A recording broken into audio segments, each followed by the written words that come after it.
whatever. Okay, and today we will go to the job analysis and the talent management process based on the bigger context. Okay, before going to this, okay, we'd better to see a case. We'd better to see a real case that is now happening.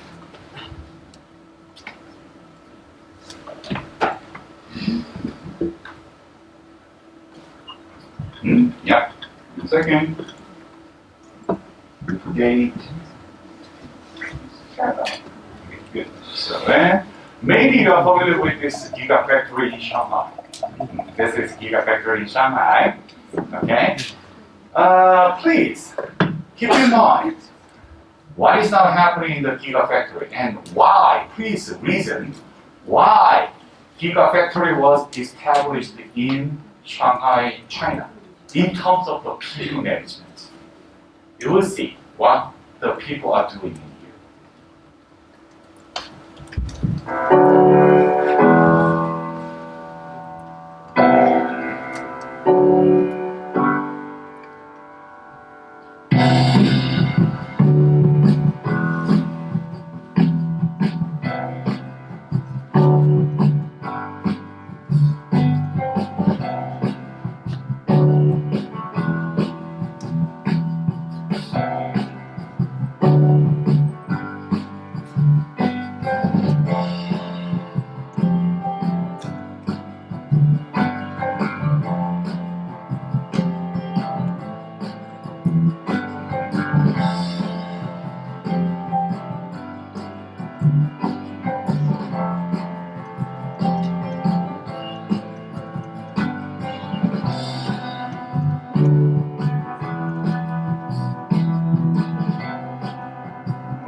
Okay, this is the case of the Shanghai Gigafactory of the Tesla.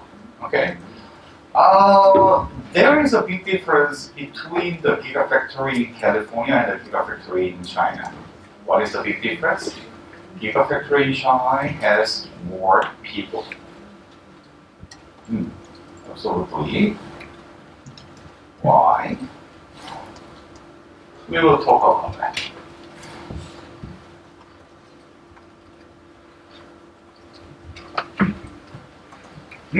Okay, so now that kinds of things is now happening all around the world. For example, Daimler-Benz in Alabama case and the Gigafactory Shanghai case. That is this dilemma. They have a dilemma. Tesla and the Benz. You know that they usually looking for the best of the best quality of the product. Benz, Tesla, quality is the key. Absolutely. Everybody wants to have a quality product. Quality. So then, in order to produce that the best quality of the product, we need best quality of people. Don't you think so? Can we produce the best quality of something with the mediocre people? Unfortunately, no. In order to produce that the best quality of the product or service, absolutely, we need the best quality of the people. Am I wrong? We think so. Okay, so we need to hire, we need the best of the best people. Okay, because we aim to creating an ultra high performance plant, and we don't know what each employee is expected to do. Okay, they could hire, train, or pay their employees. Okay, and in more words, the job is changing. Do you think that this year's Gigafactory is the same as the previous year's Gigafactory? No. How about the 2 years ago? Gigafactory 2 years ago? Oh, actually they had a totally different situation. Job or task or the missions or the goals are changing. And who can adjust? Who can meet that kinds of the changing environment, the changing tasks, changing jobs, changing missions? Machines? No. People must do that. That is the reason why we need the best of the best quality of people. But however, where can I find that kinds of the best people who can operate a Tesla Gigafactory or the Daimler-Benz factory? Where can I find that kinds of people? Is it easy to get those kind of people who has a good technical problem solving and the business problem solving? In the US, if you want to hire the best quality of the people in terms of the technical problem solving and the business problem solving, absolutely, you can hire the Stanford graduate, MIT graduate, or the best of the best quality of the people. However, is that expensive or cheap? The labor cost. Absolutely expensive. And for example, in the US, if you want to hire somebody, you need to pay the health insurance. Oh, health insurance? Wow. And the half of 50% of health insurance must be covered by private company. Absolutely expensive. If you hire one American employee for the Gigafactory in California, maybe you can hire the 10 Chinese employees in Shanghai with the same quality. That is the reason why the Shanghai Gigafactory was established. Absolutely, the Tesla want to get and secure the biggest market. But however, that's not only one story. How about the Apple? Apple iPhone. Who made the Apple iPhone now? iPhone. Where the iPhone is now produced? Peggy? Where the iPhone is produced? Made in China where? Shanghai? No. No. Where the iPhone is now produced and manufactured? Where? China where? Zhengzhou? Shenzhen area. No? Okay, so yeah, Foxconn, yeah, please let me know. Okay, where is that? Go to internet, yeah, where is the production line of the iPhone? Zhengzhou, and yeah, there is a difference. Where the iPhone is produced? Zhengzhou and that's only one? Okay? Every iPhone is now produced in Zhengzhou?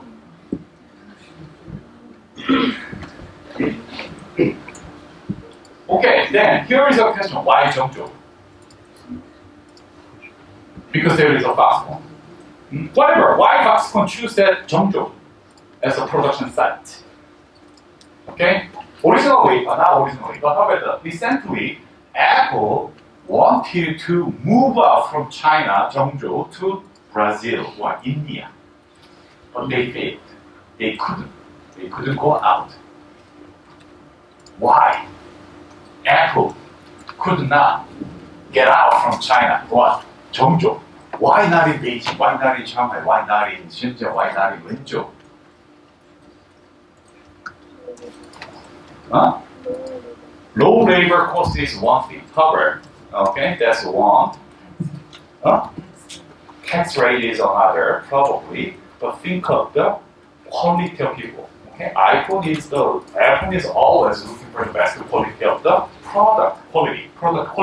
So in order to produce the best quality of the product, absolutely we need the best quality of the people. Cheap labor, India is more cheaper. Brazil is probably have a better something. Well, why? Why Apple just focus on producing their product in Zhengzhou? Zhengzhou is where? Zhengzhou is which province? Henan. Okay. Henan. Why Henan? Why Henan? Why not Wenzhou? Why not Zhejiang?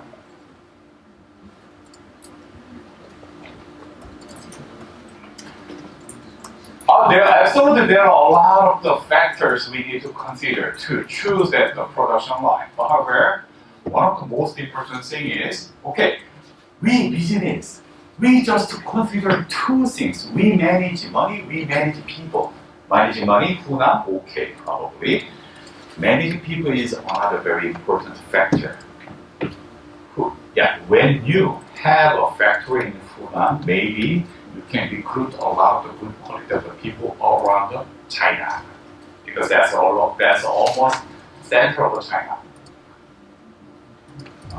And they give a very good financial support because they want to develop their economy, money and people.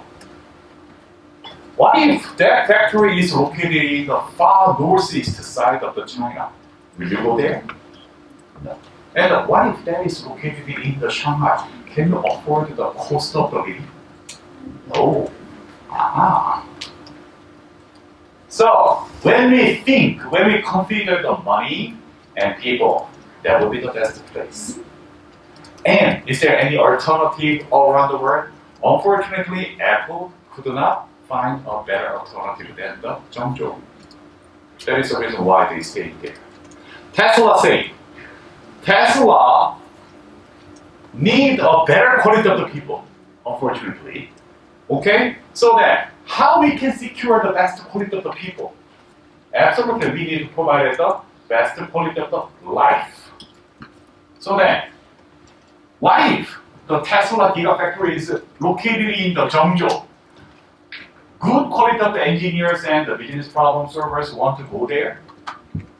Probably no. What if they are located in the Shanghai? Oh, probably I would. Sure. So that depends on the choice. One thing is clear. If you want to get the best quality of the product quality, you must get the best quality of the people. But unfortunately, that is not easy. That is the problem. This is our problem. Okay, good. So then how we can solve this problem? How we can get the best people to produce the best quality of the product, KP. KP? Not KP. No, Italia. How bench or Tesla solve this problem? They want to get the best quality of the people with the cheaper price or the cheaper salary, and they want to produce at the best quality of the product. How we can solve this problem? Any idea?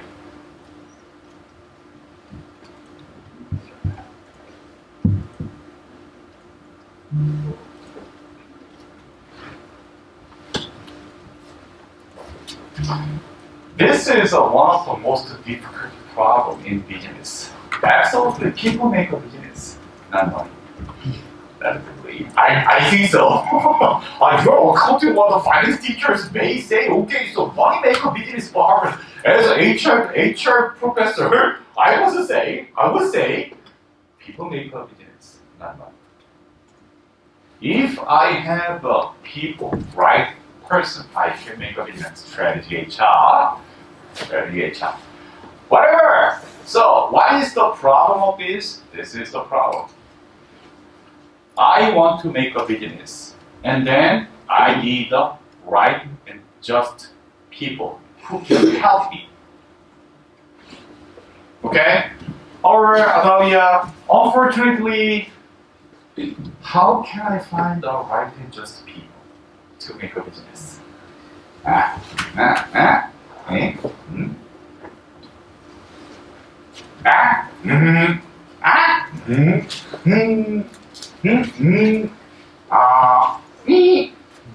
How can I find the right and just people to make a business? That is the problem, always. I have tons of thousand business ideas, but however, I need a person who can help me to address my business problems. How we can do that? Any idea? So in order to solve this problem, we develop a lot of the techniques in management. Oh, we are business problem solver. Oh, people management problem solving. Okay, good. So then, in order to do that, in order to find out the right and just people who can help me to run a business, we do this. And even worse, nowadays, something is now changing every moment. Right now, somebody is just doing what? Oh, however, what will happen if my business is getting growing?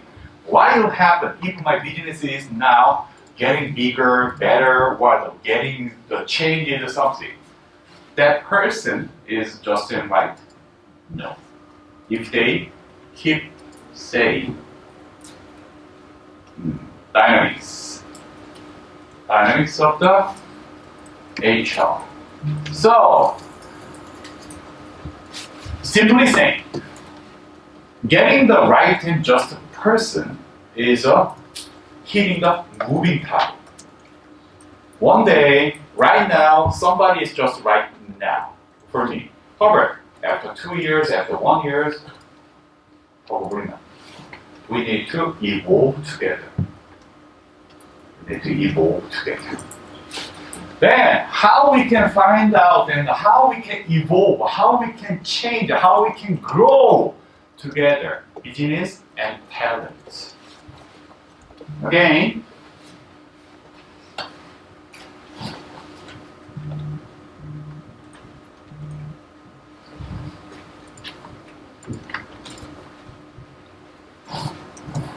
here. Because we have a business, we need a talent, okay, traditional HR. Because we have a competent talent, we can make a business. Okay, whatever, this is traditional and this is strategic. Whatever, in here, there is a mediator.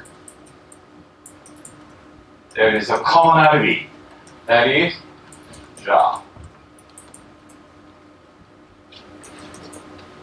No matter what, yeah, somebody needs to fill the job.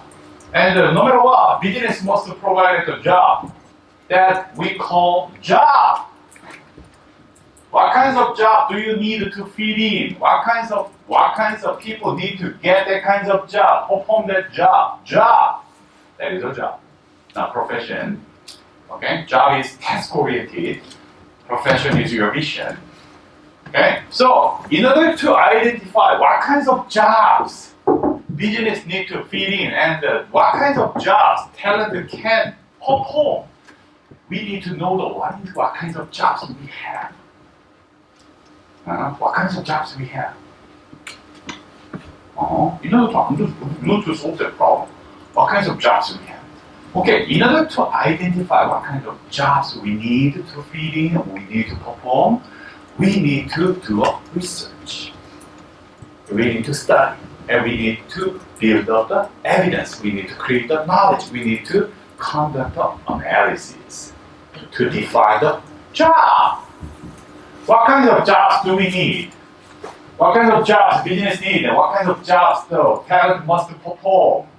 That is the question, and then we call this kind of the identifying and defining job. In order to do that, okay, we do job analysis.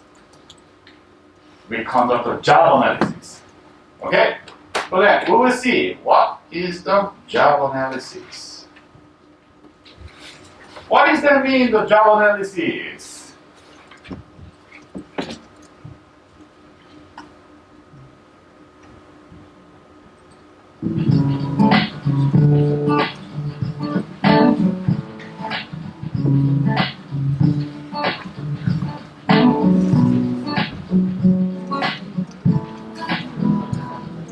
Oh, sorry.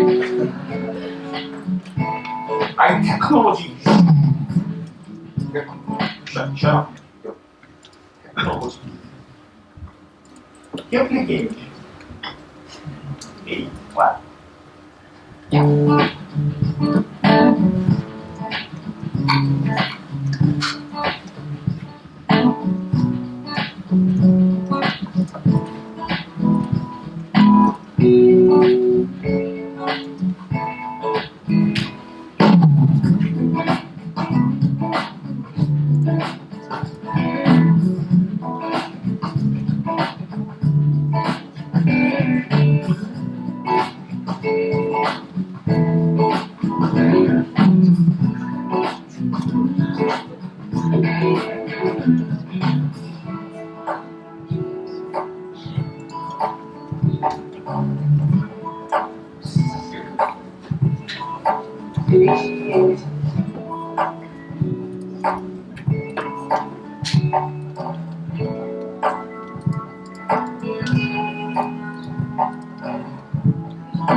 Introducing pattern. Okay, that's some key. Okay, that's a brief summary of the job analysis. Job analysis. Okay. Yeah.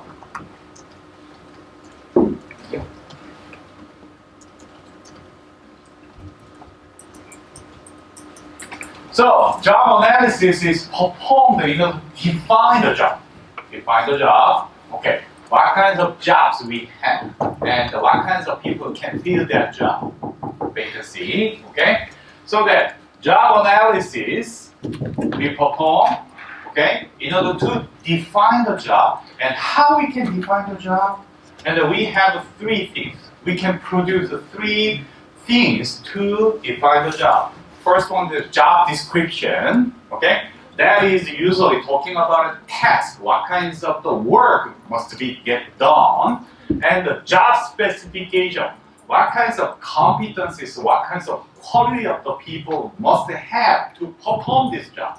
And then the KPI were the performance indicator, okay, performance measure need to be identified. Okay, we want to produce these three things, three outcomes of the job. Okay, so job analysis must be able to produce these three things: job description, job specification, and the performance measure. Okay, from the job analysis.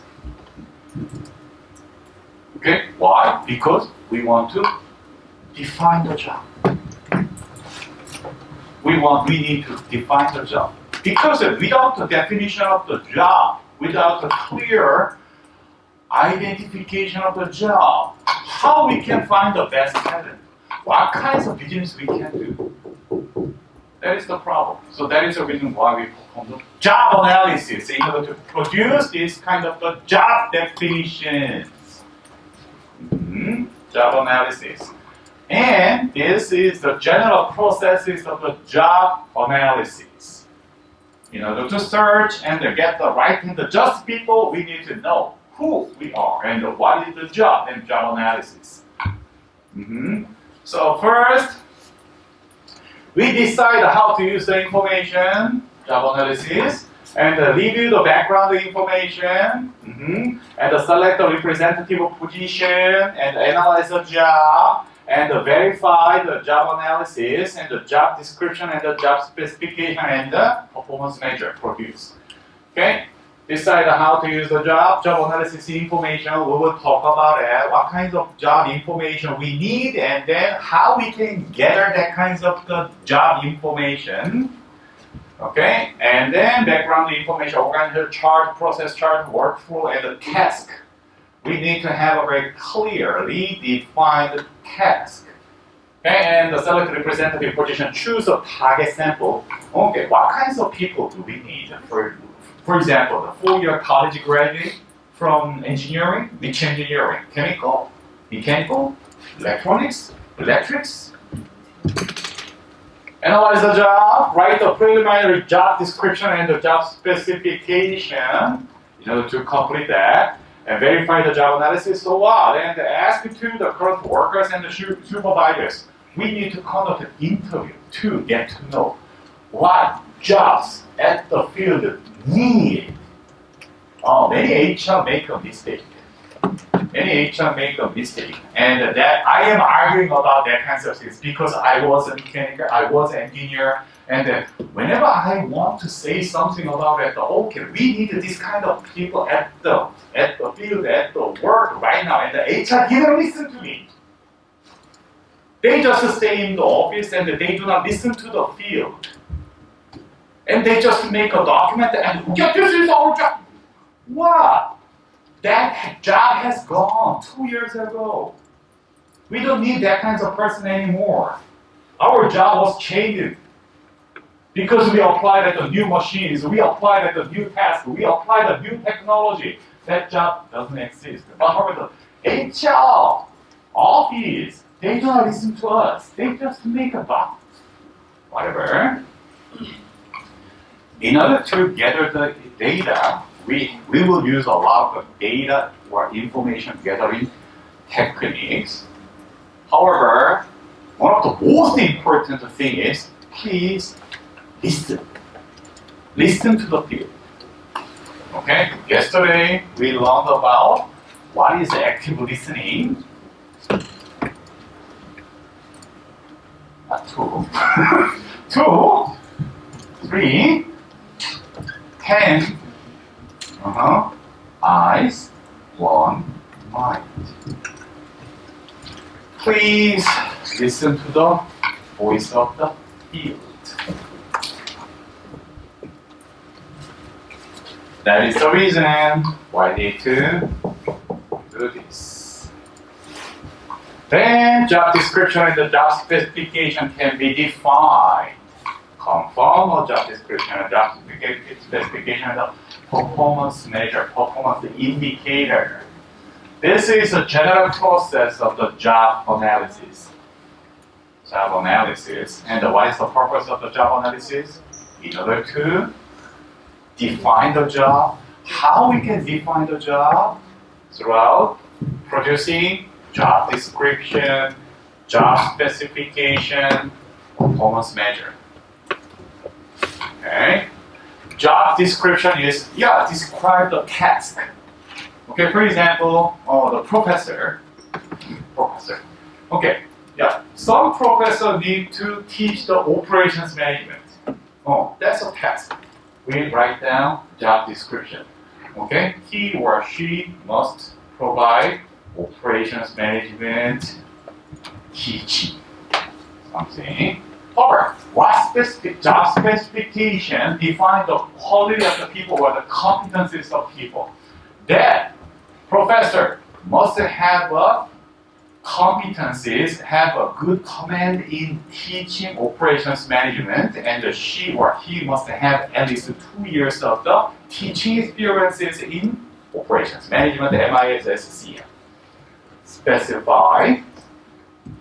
And performance measure, okay, so we want to define, we want to keep those kind of a good professor in the WKU until he or she has more than 4.1 students class evaluation. If that is lower than the 4.1, I will kill. Absolutely. We have a rule. So that in order to specify those kind of 3 things, we conduct a job analysis. Job between the business and talent. Job. Okay? Then, what kinds of information and how we can get the necessary information to conduct job analysis. I already introduced that the 3 outcomes of the job analysis. Job description, what kinds of role, duty, task, or responsibility must be filled in by that talent. Okay, good. Job specification is expected behavior, the trait, or quality. Okay, and do you know that all our business faculty members has a PhD? Why?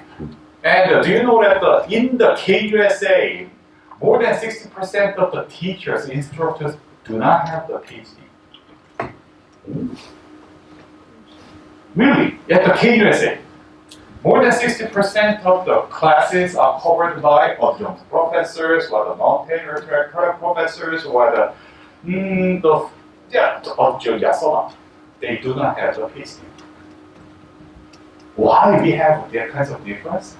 Because we have different specification.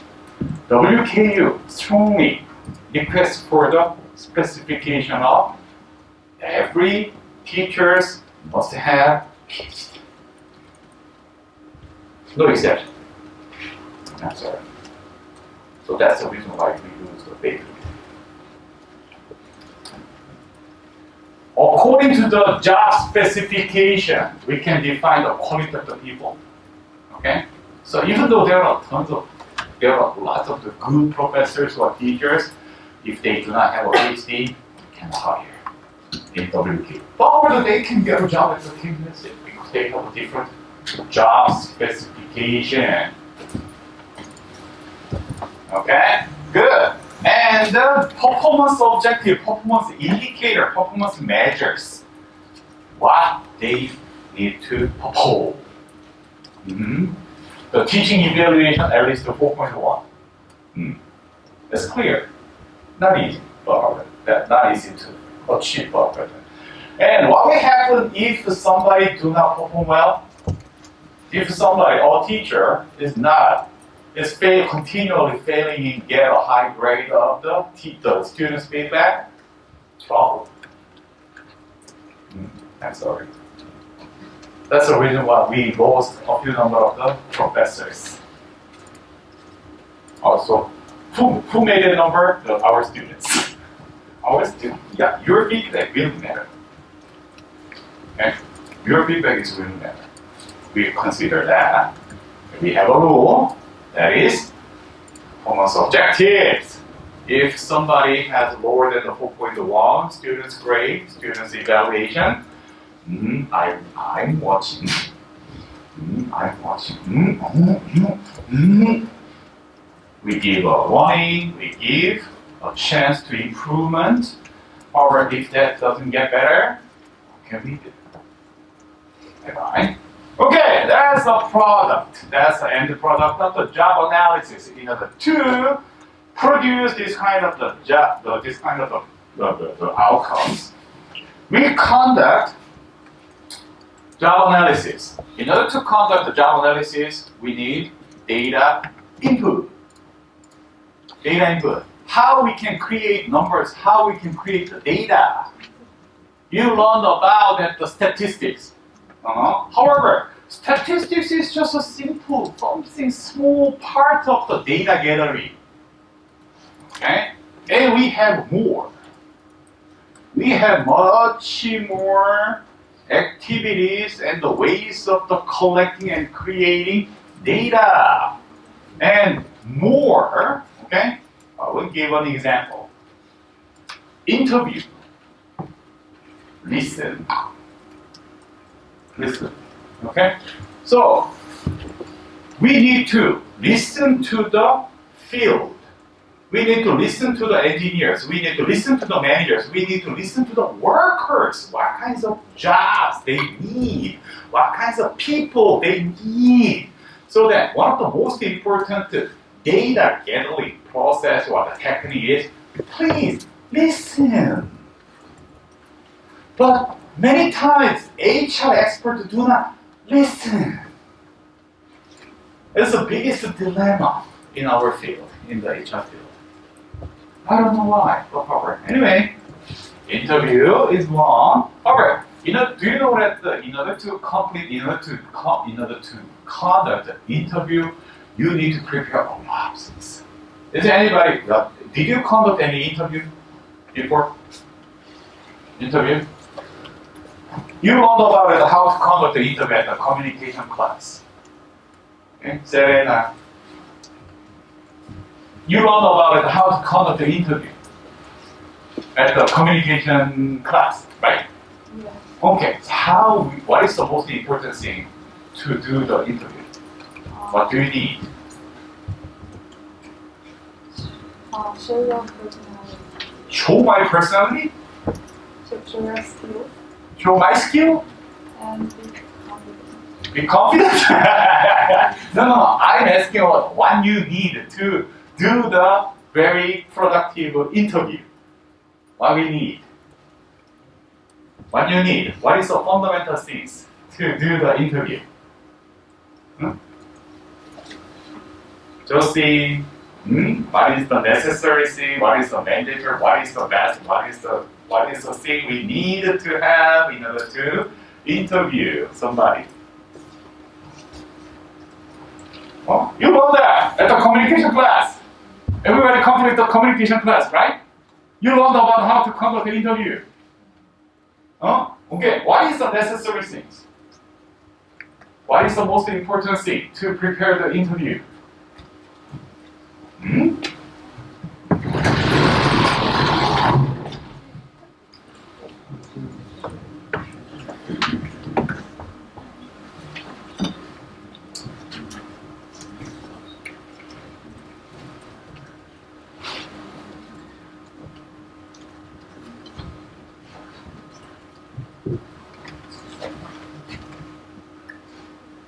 What is the necessary thing to do a good interview?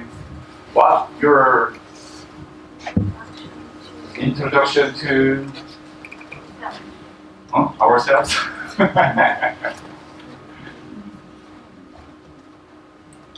So then, okay, so if you introduce yourself to the interviewee, okay, so that's good, that's enough.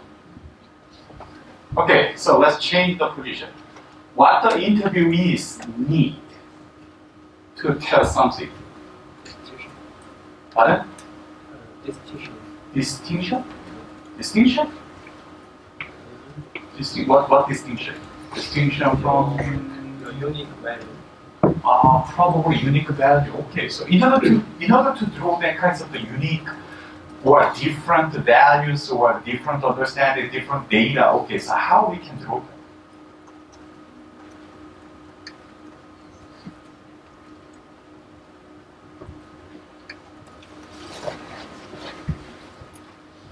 Okay, so I think there is a big difference between the general communication and business communication. What is the purpose of the business communication? Persuade. Based on the understanding, we want to persuade something.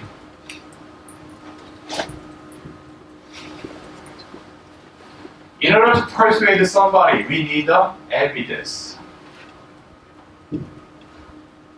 We need a reason. In order to have this kind of the evidence or reason, we need to have a very scientific data.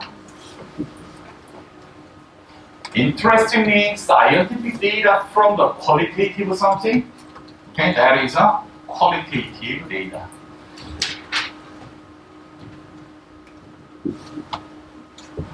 Qualitative data, but however, that must be scientific. Okay, so in order to be scientific, in order to be rigorous, what we need? We need a scientific preparation. Okay, so interview. I want to get to know something. Okay. Yeah, this is Jerry. Okay, so can you please tell me about what you need from the HRM class? What I want from HR. Class? This company. Okay, that is a natural response. Because I make you surprise. Okay? So we have a rule in business. Don't make your boss, don't make your people surprised. How we can get the interviewees ready to say something?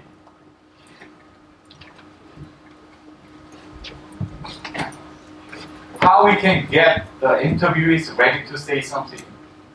Communication.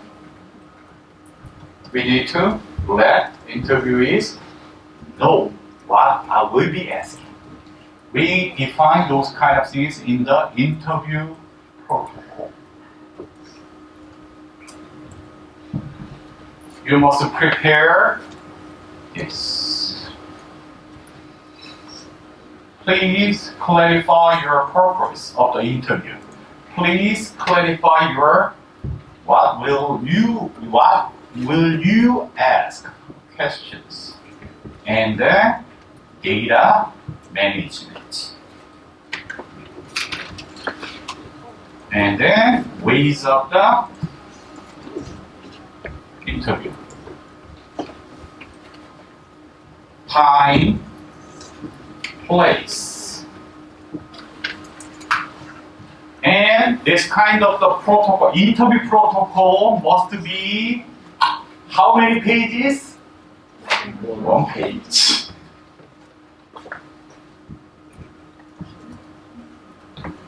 Please prepare 1 page of the interview protocol, and please let your interviewees have that before interview, at least 24 hours. Then interviewees will be ready. Okay? Please don't make your people get surprised. We have that rule. We have that business model. If you just come and, hey, I need your interview, I need your say, and almost immediately people will say, no, I'm not ready. Even though you do that kinds of interview, very spontaneous interview, you will not get necessary data.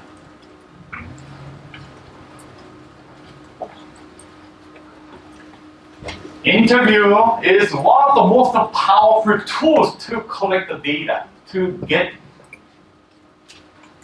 data, scientific data, in order to make an understanding, and consequently we want to persuade people by using that data.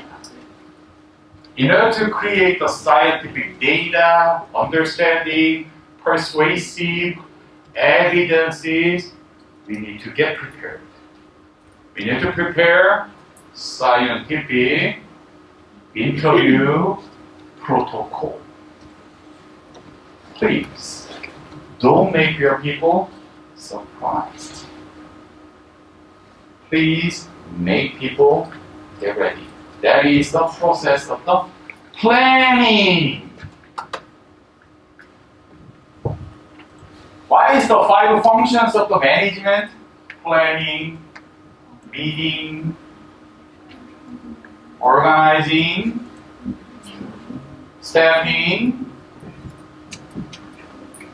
controlling. Planning. Please plan the protocol, protocol to get people ready. Don't make the people get surprised. And then please try to get the best quality of data.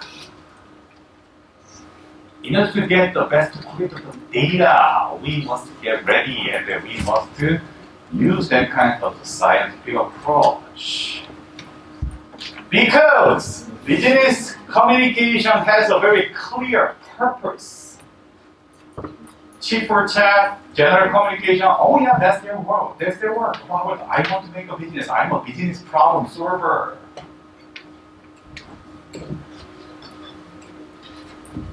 We are business, not just casual English teachers. I'm sorry. We need to be professional. We have a rule of the professionalism in business. If you are not qualified to become a business professional, what can I do? I don't have time to teach somebody who are not ready. We have only one rule: fully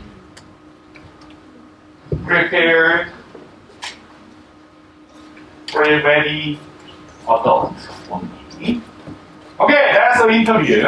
Okay, listening.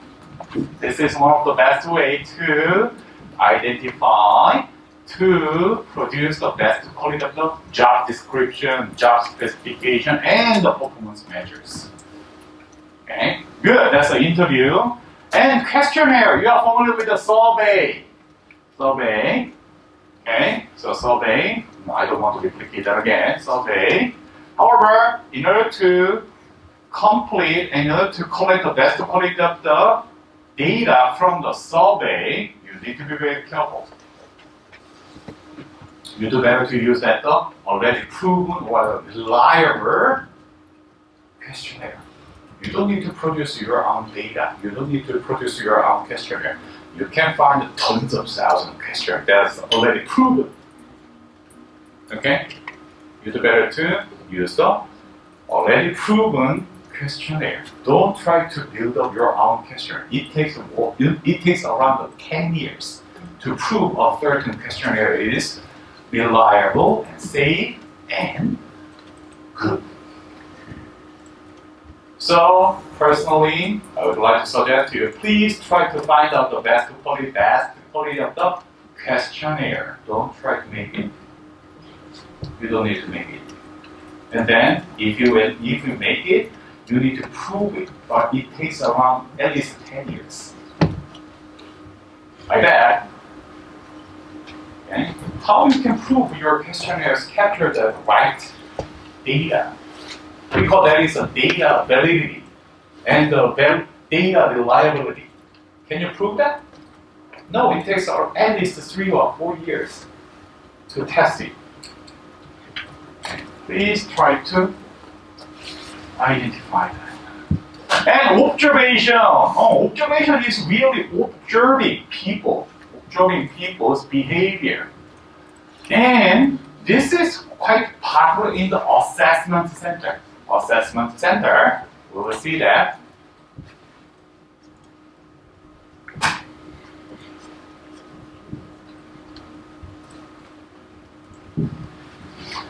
Maybe we will talk about this assessment center in the next chapter. Anyway, the assessment center is quite popular in Europe, not in the US, not in Asia. Whatever. Assessment center is a dedicated institution where the research is something like the research institute, and then the bench or the Bosch or the very good quality of the European companies, they invite the potential job applicants. They screened out the first round and they invite around the 100 or the 200 job applicants to the the assessment center, talent assessment center, and then at there, job applicants, they get a lot of tests. Written test, job interview, and a lot of the assessment, something or a lot of things. And out of there, their behavior is totally recorded by video. Their behavior, their interactions, talking, presentations, or the communication, 100% they are recorded. Then evaluators, experts of HR, they observe what they do. Then they identify the best quality of the people. Observation is one of the most powerful tools to evaluate a person. Then we write a letter. Maybe you don't know. However, sometimes CJ observe professors. He came to the class and he observed. He stayed on the back and he observed what the professors are doing. And he writes a report. And he reported to the KUSA. According to his report, somebody can get a job or lose their job. Really, this is powerful. Observation is very strong way of creating and evaluating a person and to get a data. That's still popular. Okay? And participant diagram role or the data input. For example, okay, nowadays everybody is now logging in the KY something. So then, as a professor, okay, I can get to know how much you log into a certain something. For example, Google Classroom. I can identify your login history. When you log in, when you go out. And if there is any journals, if there is any something, okay, absolutely. Almost all the data is available. Then we can use that. Don't underestimate our IT technology. And we can do it.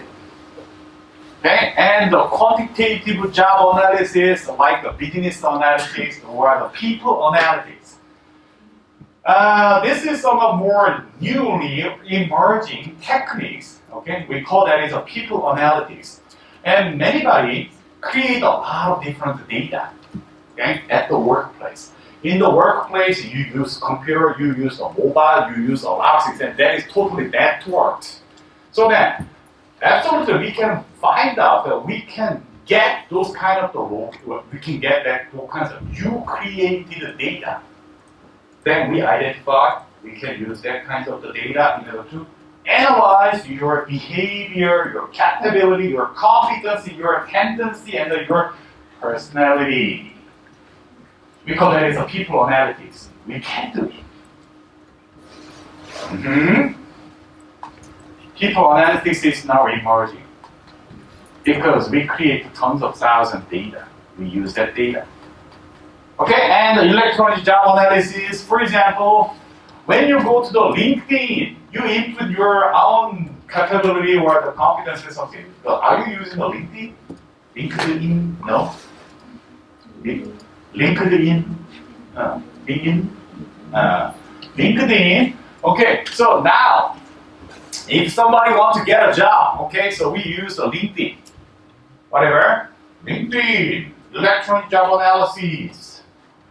Because almost all the data is in the LinkedIn. And then we can identify the trend of the what kinds of job is getting more popular, what kinds of people are looking for what kinds of jobs. We can do that kinds of select job analysis. And the professors of the OK University and the OK University, we must input our activities in the faculty activity report, FAR. That is stored in the cloud system. Cloud. And then schools and the managers, we can see what our faculty members are doing. The electronic quantitative job analysis. We can do it. And you're not an exception. Tesla, Apple, all your behaviors are recorded, archived, analyzed. Do you remember the scientific management? Scientific management? How that scientific management was started? Frederick Winslow Taylor converted all your behaviors, activities, endeavors into number. Now we have quantitative data, number, and qualitative data as well. Almost same. We are still using the scientific management. We know you better than you think. It is good or not? I don't know. But we know better than you. Okay? Why? Because we collect the data by using this kind of techniques to perform job analysis. From the job analysis, we produce job description, job specification, and performance objective, performance measure, performance indicator in order to find out, get, hire, train people of just and right talent. That's the job analysis.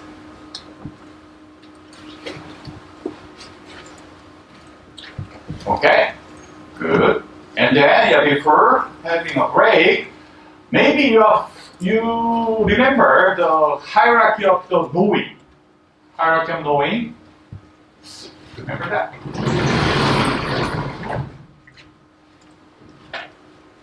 Something is happening. Phenomena, behavior, and the real world something. And that must be converted into data, qualitative data, quantitative data, and data need to be converted into information. Information can be converted to knowledge. Knowledge can be converted to wisdom. Wisdom can be converted to awakening, whatever. Hierarchy of this. Quantitative, qualitative, research online, or process articulated, aligned information, knowledge, tangible knowledge, intangible knowledge, or passive knowledge, and the knowledge with action and expertise, whatever. And then you want to solve our complex problems with that kind of moving. Okay? There's this. That come from here. This is the effort of converting phenomena, behavior, or real world happenings into data. Data, job analysis, data into information or knowledge or wisdom to solve a problem. This. Okay? Good. That's a job analysis in the HR. HR is one of the most important functions is job analysis. That's not easy. Anyway, so let's have a break and let's go forward about the talent management. Okay? Good. So far, any question? So far, okay? So let's have a break and let's see two slides. Okay, good. Okay, and in chapter 4, now we are talking about the competence-based approach and the talent management process. Competency. Competency. Okay, that is related with this. Okay, business. Here, talent is almost same as competency.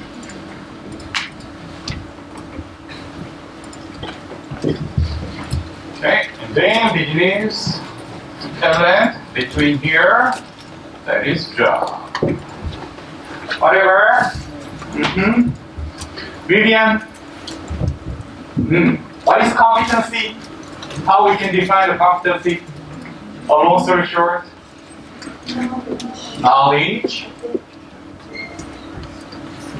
skill, ability. Okay, a long story short, simply competency is that. Okay, so that why do we need to have that competence-based approach? Competence-based approach, because that's simple. Business is changing every moment. Business environment is changing. Business itself is changing. Every situation is changing every time. So, in order to catch up those kind of changes, we need to change our people as well. However, is it easy to change people? Not easy. That is the reason why we want to objectify the people from individual to competency. Competency is not an individual. Okay, competency is a knowledge, skills, ability, and blah blah blah blah. They perform the task. That's not individual. Okay, that's different. Competency is not an individual. Competency is just the knowledge, skill, ability that can perform the task.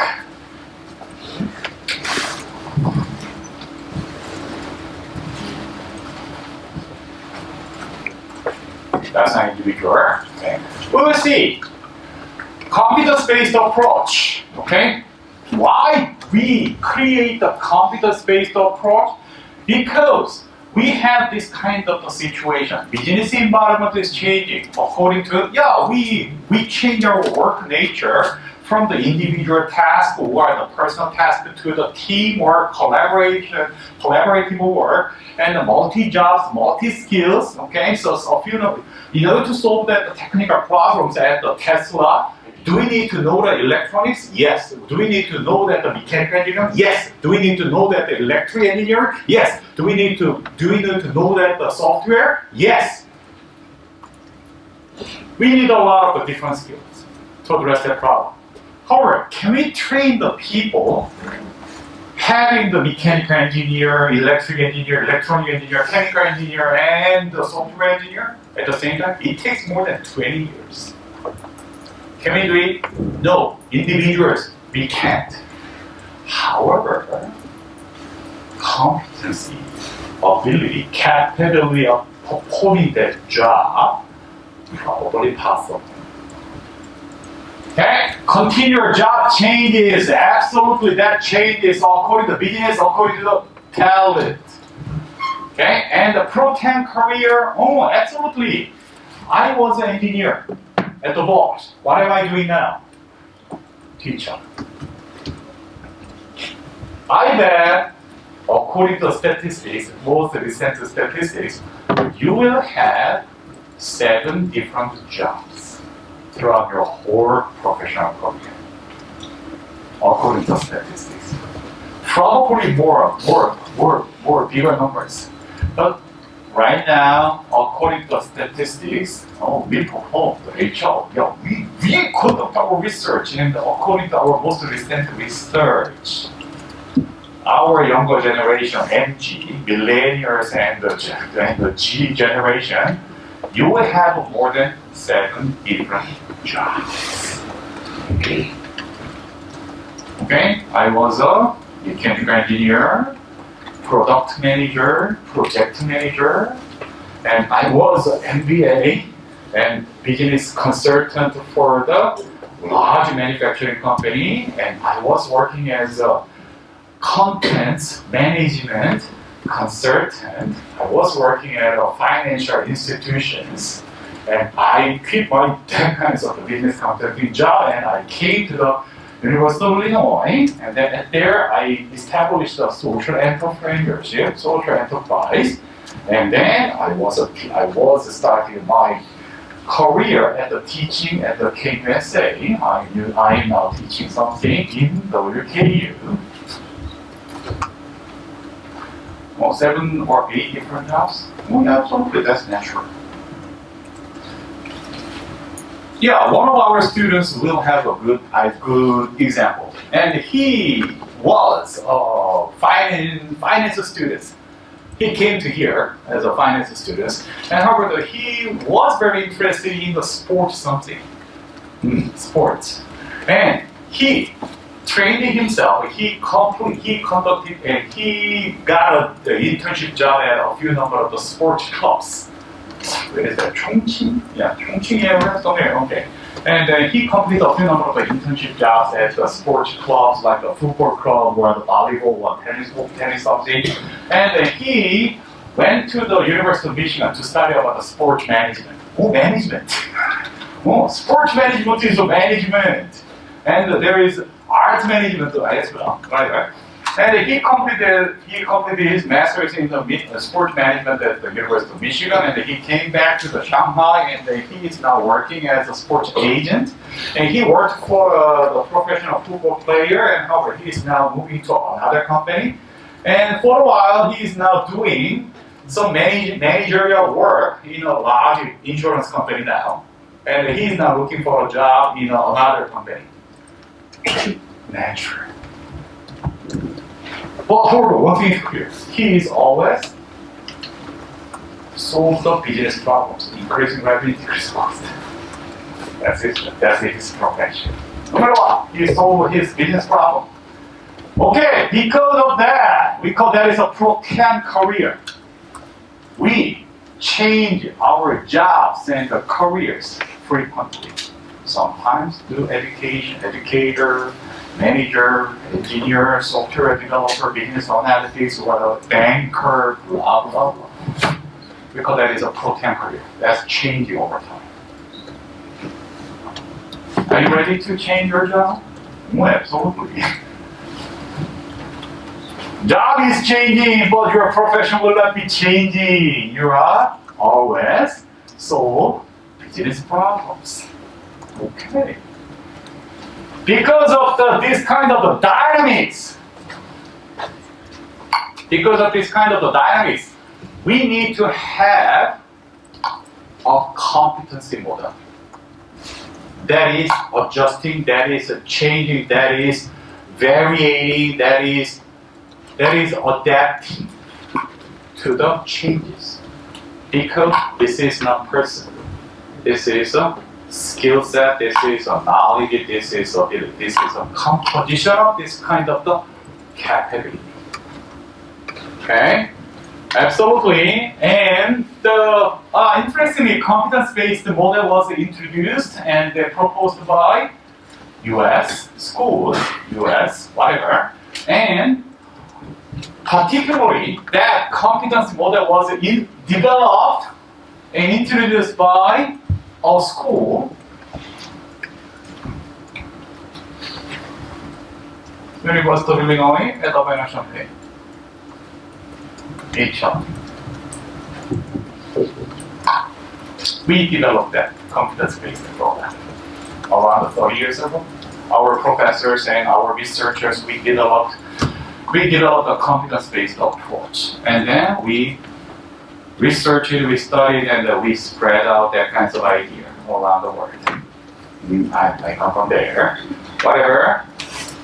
The essence of the competence-based model is we want to objectify certain capabilities from the individual. We do not focus on the individual. We do not focus on the person. We want to focus on the capability itself.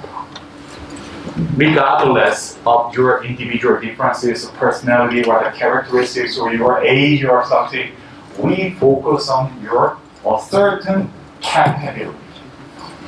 That's different from the individual.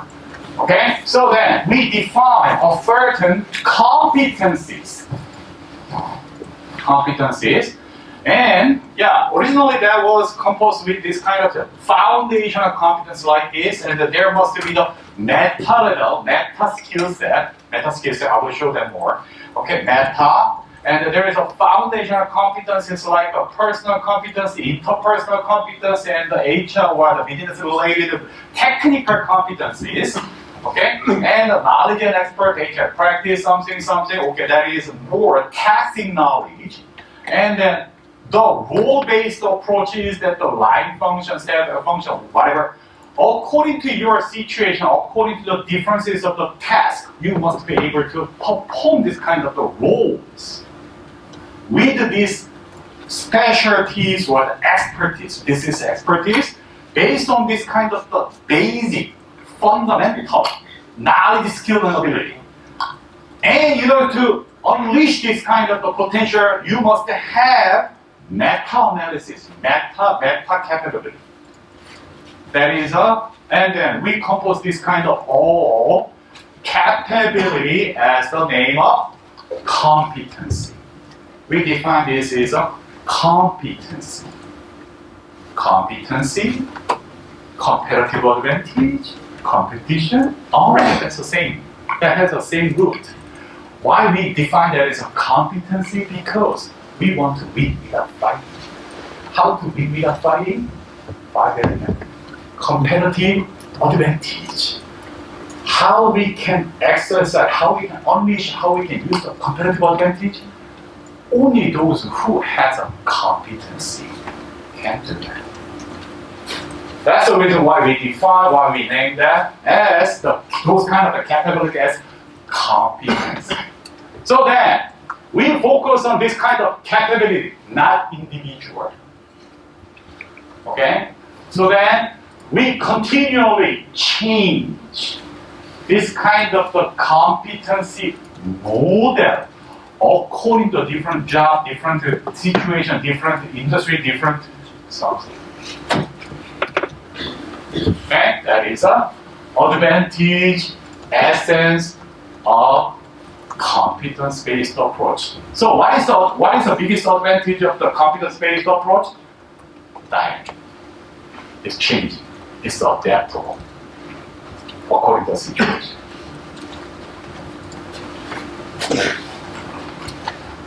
Now because business environment and the situation change, we were not able to change the person itself. But however, if we define this capability, we can change.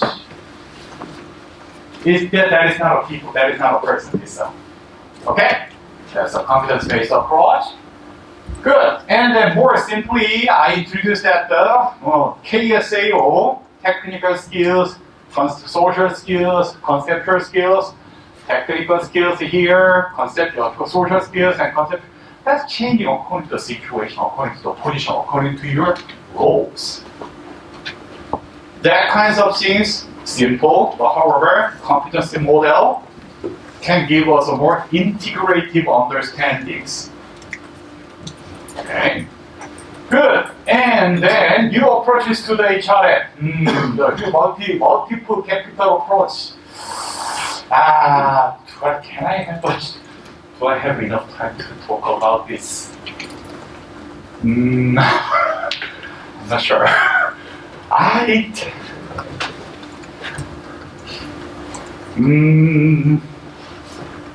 Okay, however, yeah, this is not written in textbook because that is mine. I am proposing, Dr. Jerry Choi's multiple capital approach, I am now conceptualizing. Because the competency model has a limitation, it's good to have a dynamic adjustment or something. For what? Why do we need to be competent? Why do we need to be competent? Any reason? Do we need to be competent? Do we need to have that kind of knowledge, skills, and ability? For what? 해보죠. Okay, why? Then even though you have that kind of competence, can you get a good job? If you are in North Korea? If you are in Tanzania? Huh? So that is my question. What is the purpose of the competence? So then, yeah, many things was not addressing that kind of things based on the competence-based model, and I am now proposing different levels of different approach. Maybe you can listen and you can ignore. Okay, but this is my idea. This is just my idea as a scholar. Anyway, so capital.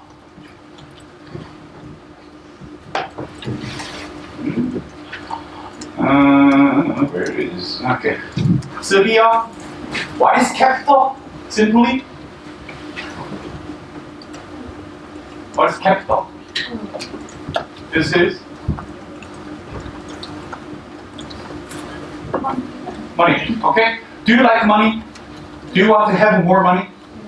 Okay. Good. What is money? What is capital? What is capital? What is money? What is money? What is money? So what is the definition of the money? Money. What is money? Oh, so you want to have more money? No. What is money? Currency? Okay. Currency? What is currency? Currency. Money. What is money? Everybody wants to have more money. Oh, what is money? Currency. Cash. Huh? Currency, cash. Okay, good. So then, if you have more currency, are you happy? Probably. And what is money? Then, oh my God, we need in here. Holiday. This is money or not? Is it money or not? Oh, you say that there is only cash or the currency, but is it money? Why we can't say this is money? What is money? Resource. What kinds of resource? Exchange media. We call that is a medium. Exchange medium. Okay.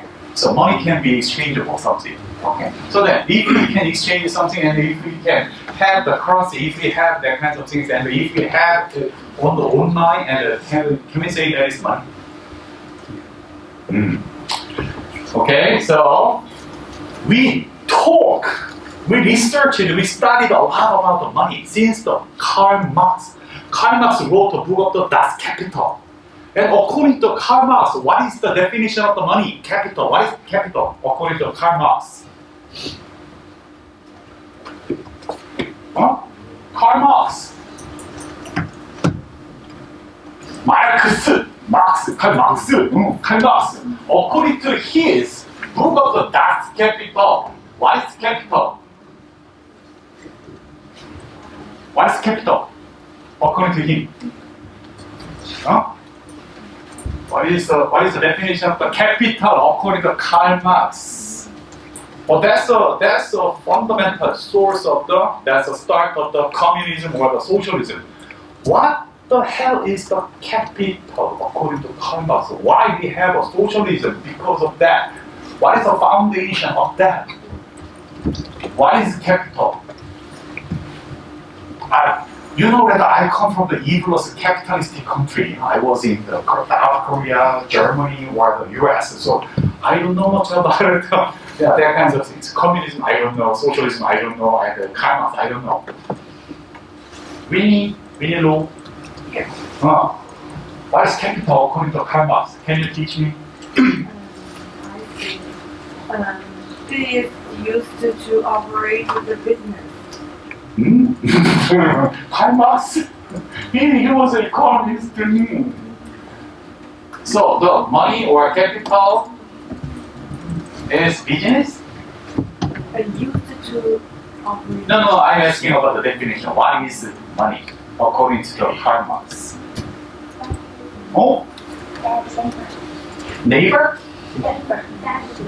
Bad labor? Labor. Ah, labor. Labor what? Labor what? Muscle power? Muscle power? No. What? Labor what? I think it's a bad labor. Dead labor? Dead labor? Dead labor? Yeah. The money is a dead labor? Ah. Oh, it's almost there. Okay, so can you elaborate a little bit more? What is that, the meaning of the dead labor? Surplus? How we can get the surplus? Surplus is a source of the money. Surplus. How we can make that surplus?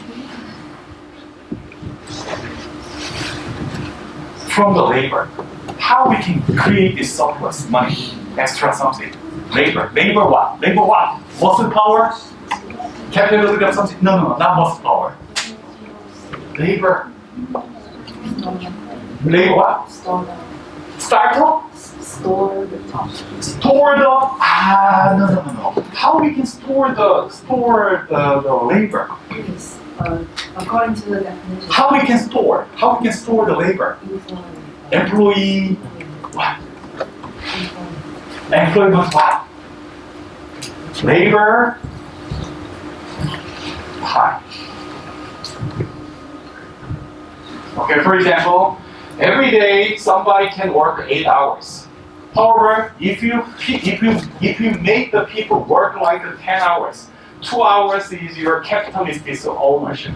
Okay, so that means this is the extra labor time. Extra labor time create the extra value that is going to the capitalistic. Whatever. So long story short, according to Karl Marx,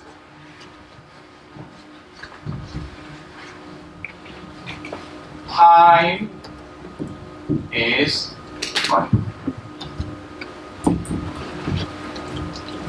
That's simple. Labor time, extra surplus, extra or excessive the labor time of others are source of the surplus. That's money.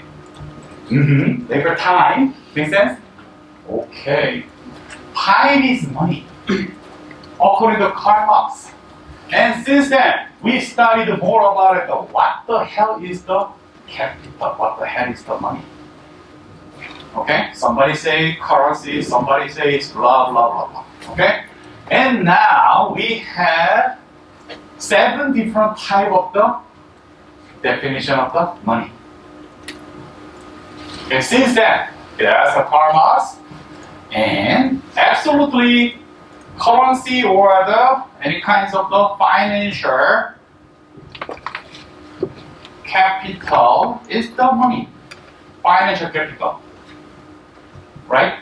Financial capital, money. Okay? So absolutely Alipay is the financial capital, probably. Okay, good. And how about the financial capital and the social capital? And now, if we're going to the social capital, okay, we have a concept of the human capital.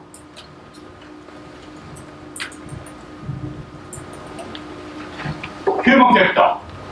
Your knowledge, your competency, your knowledge, skills, and ability, that can be converted into money. Okay? When you perform your job, when you perform your financial something investment, because you are smart, you are doable, and you are good at something, okay, you can make money. That we call that is a human capital. Okay? That's a human capital is a competency. Human capital. Okay? And when you start a business and you need the money, okay, so how you can get the seed money? How you can get the fundamental, the first initial start of seed money?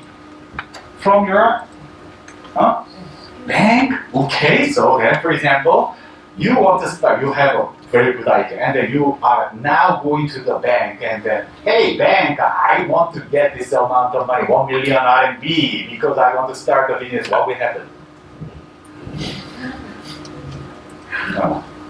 Get out of here, you're stupid. Okay, so then how we can get the initial seed money? Investors? Okay, so saying, no, I need $1 million. Okay, so then investors, can you please invest in me? Get out of here. How we can get the initial money?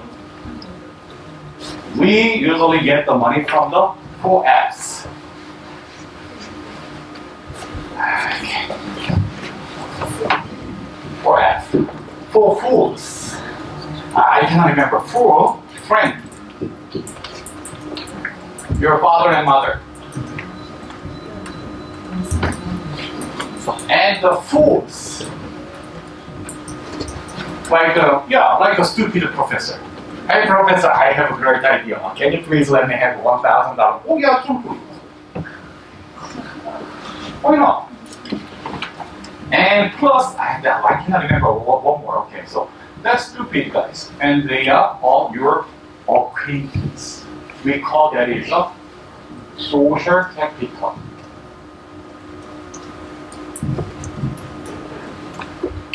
Your network, your social network.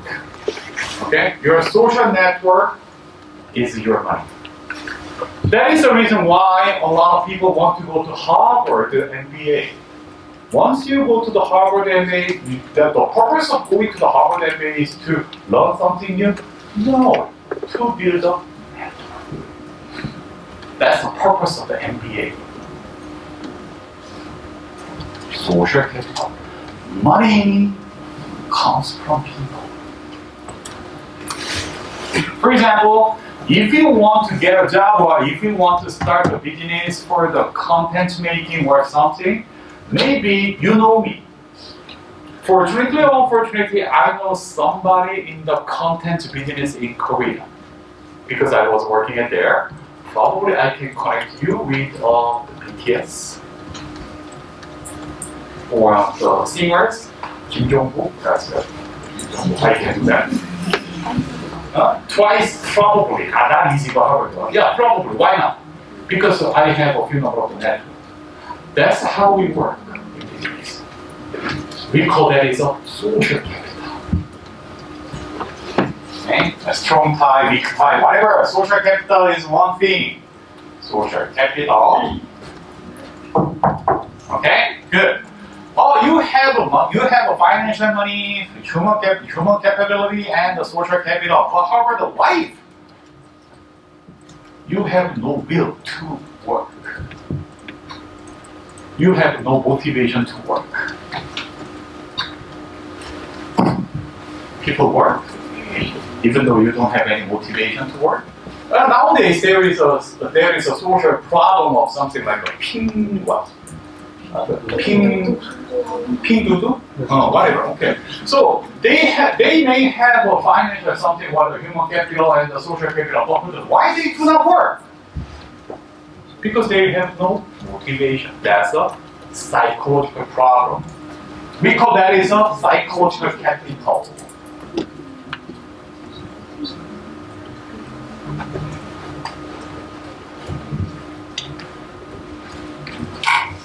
We need to have a psychological capital like self-efficacy, self-confidence, hope, optimism, and resiliency.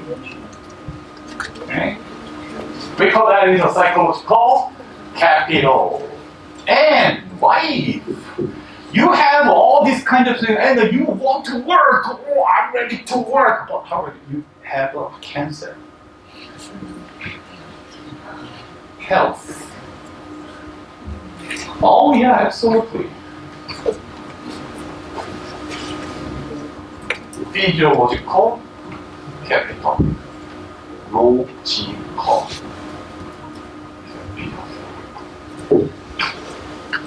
Well, okay, physiological capital. Health. Okay, nowadays a lot of people quit their job. Do you remember the Great Resignation now? Because of the many people are feeling burnt out. Burnout. Many people think that the burnout is a psychological something. No, that's a physiological something. Simply, people do not have energy to do something. Physiological capital, we need. So there is something. Oh, yeah. I forget something. There is organizational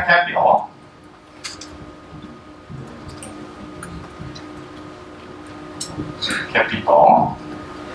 There's a 3, 4, 5, 6. Okay, organizational capital is, okay, somebody has a say, somebody has a capability or something, and he is working for the Apple, and then somebody can work for the Huawei. And who will get the more money? Apple. They have the same capability, but they work at the different organization, and according to different organizational capability, okay, so that person can make more money or the less money. We call that is organizational capability and organizational capital. Okay, organizational capital, whatever. Financial capital, human capital, organizational capital, social capital, psychological capital, and the physiological capital. However, so you are ready to do something. But however, what if your job or your work, your behavior, your effort has no meaning? Has no purpose.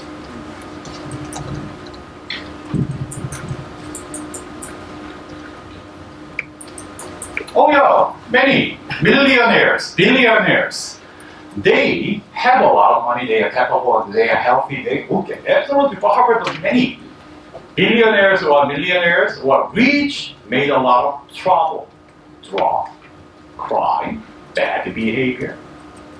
And what the Tesla, the CEO Elon Musk and Jeff Bezos is now doing, they are trying to go to Mars. Mars? Why? Purpose. Personally, I define that as a spiritual capital. What is your purpose of life? What is your purpose of making money? What is your purpose of doing something?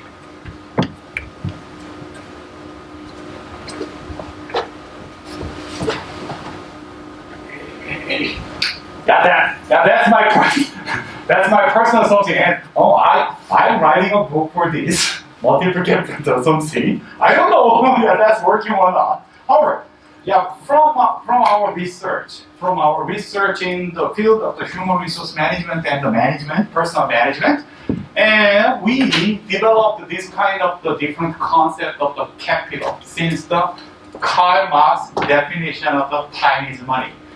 No, time is not money. Right now, I am making this kind of things, not time. For me, time is energy, and money is energy. For me, that's your stupid professor's thinking. However, that comes from our literature, our research. I think so. Personally, I think so. And I'm writing a book. Whatever. Yes, I'm writing a book. Okay, because in order to understand the people, in order to understand the situation of this kind of complex things, and I just want to understand how we can make the people work. Then I just get to know. I just categorize these kind of things. Fine. Capital, social capital. Because everybody wants to have more money. Then we better to create and keep or making more money. Money is not just a currency. Money is not just a cash. Money is not just a something number. We learned them. We have them. Around 100 years, we studied, we researched it. And we conceptualized multiple capitals. What am I doing? Why did I forget that? Maybe you can just listen and you can forget it. Okay? So this is my understanding. Anyway, okay, there is all new approaches to HRM. Okay, the multiple capital approach is now emerging. I think so. I'm insisting. Now I'm the scholar. I hope. This is my understanding. Anyway. Okay, and talent management. Talent management is the goal-oriented and integrated process of the planning, recruiting, developing, managing, and compensating employees. Okay, HRM. Talent management is a goal-driven, goal-oriented, integrated process of HRM. Strategy goals are centered, recruit, selecting, training, performing, compensation, job analysis. Okay, that is a talent management. Professor, what is the difference between the human resource management and the talent management? The human resource management is managing person, while talent management is managing talent. Another word, competency. That's not person. That we don't care much about the individuals, but however, we are interested in your human capital.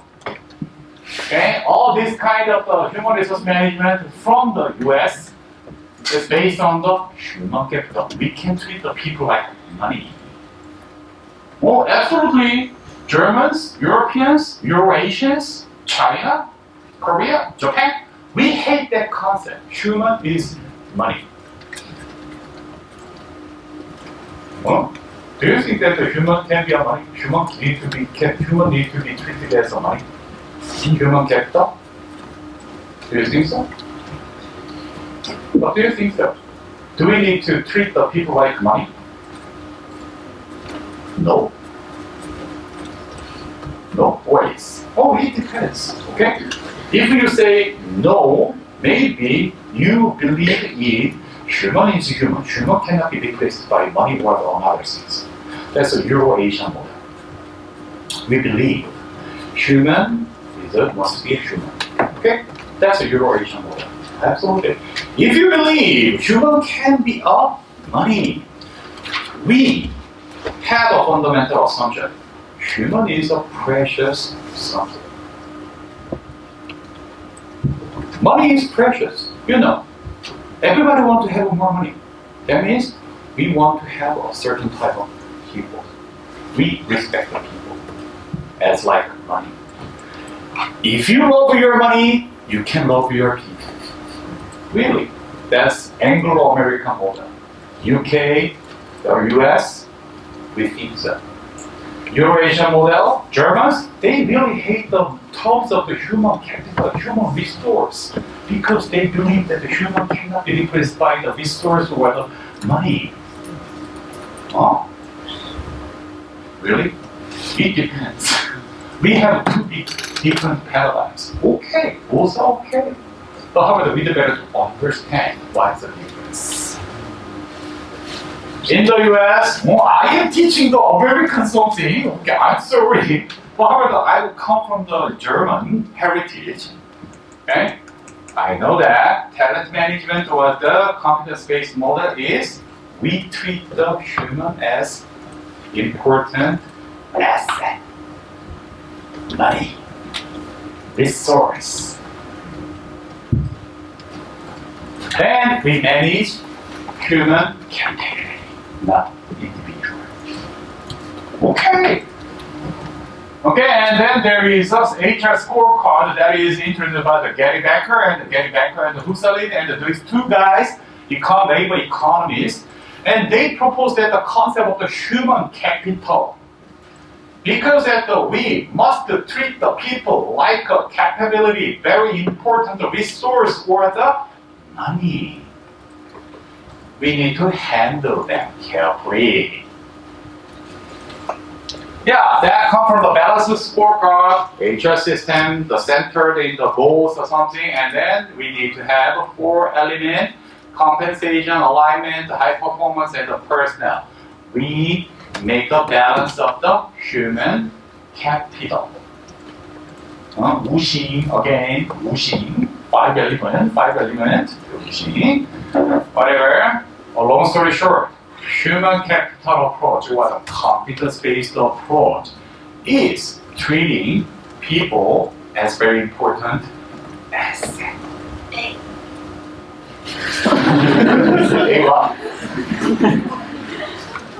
Yeah. Okay, good. That's a few HR scorecard. And then competence balance scorecard, we have the whatever. Then, yeah, how we can manage the talent. Talent. What is the talent? Okay. Then, talent is the capability, whatever. So we can categorize different level of the talent. Okay. And according to this, long-term performance and the potential, we can categorize different levels of the potential, different levels of the talent. Absolutely low performing individual who has little potential, he or she is not appropriate to take the role of that job. And then there is high performing but however low potential accomplished talent, and then the high performing but have low potential expert, but however he cannot be a good and a key performer, and good potential but low performance, unconfirmed talent. Oh, that's always question mark. And high potential but low performing, nice guy, having or good something, but however, what can I do for you? These guys, I'm sorry. What can I do for you? And these guys, we see this kind of guys, we see this kind of people a lot. For example, accounting firm. There must be a star performer. Oh, they make a lot of money, but he's a jerk, asshole. Do you want to work with him? Oh, there is a Harvard graduate. But however, she does not work. What is the meaning of that?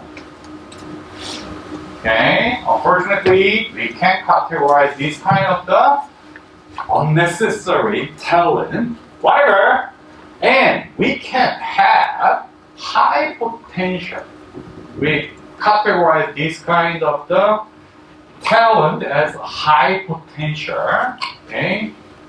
Versatile talent, valued talent, rising talent, prime talent, and the star performer. Okay, so according to different categories of the talent, we call this is a talent grid. Okay, maybe we can manage those kind of the talent in a different way, especially for the high potentials. Okay, good. And high potential.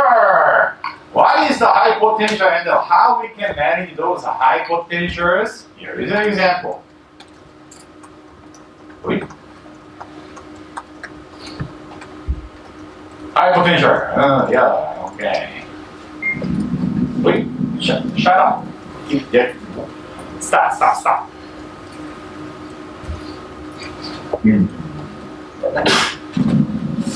Top performers are capable of exceptional things, and that goes for the workplace and business as well. So in this module, we're going to look at what the research says about top performers and how you can manage them so that you can retain and leverage their exceptional skills. So this exceptional research that involved over 630,000 performance assessments shows that if you look at performance, for example, on the y-axis, most people would expect that performance is more like a normal distribution curve. That is, people tend to fall in the middle and on the side in a predictable manner. But in reality, what the research shows is that actual performance tends to follow this power law type distribution, which shows you that at the very top end of performance, this group of people tends to dramatically outperform even the second tier players or candidates. So for you, that means that there is a real difference between top performers and those that are not top performers. Second, top performers have a different situation in the labor market, and they require a different management approach. For one, top performers tend to have lots of opportunities, so money isn't always their sole motivator. Second, they're consistently recruitment targets by savvy recruiters and even just by people in their networks who know that they're really good at what they do. So this management approach that you can take is to try to engage them in a different way. And that is through developmental opportunities. That's how you want to cultivate engagement from top performers. Here are 4 types of opportunities you might try to give them. You might try to expand their professional network by doing something like connecting them with a mentor. You might give them more challenging assignments. You might expect them to learn aggressively by going to conferences, taking challenging courses, or expecting them to learn and apply new technologies. And sometimes a more formal arrangement is necessary, like developing a specific and custom career plan for them that has known milestones and action points so that they can expect that if they achieve these milestones, that they will progress in their career. So in summary, research shows that top performers far outperform everybody else, and it's critical to try to retain and leverage that exceptional performance potential. They typically have many career opportunities and require a specialized management approach. The best way to get engagement from top performers is to identify developmental opportunities for them. Some of these developmental opportunities might be things like mentorship, challenges, learning opportunities, and customized career planning. So to identify and screen out and to choose that the high potential, we frequently use the assessment center, and you can see what we are doing at the assessment center to get the high potential.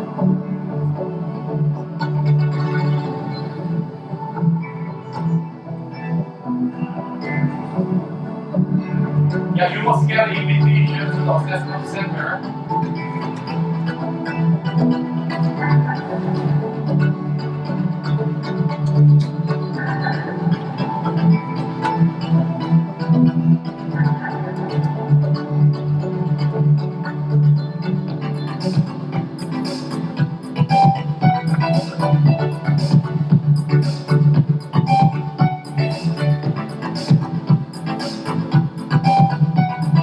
They apply this now.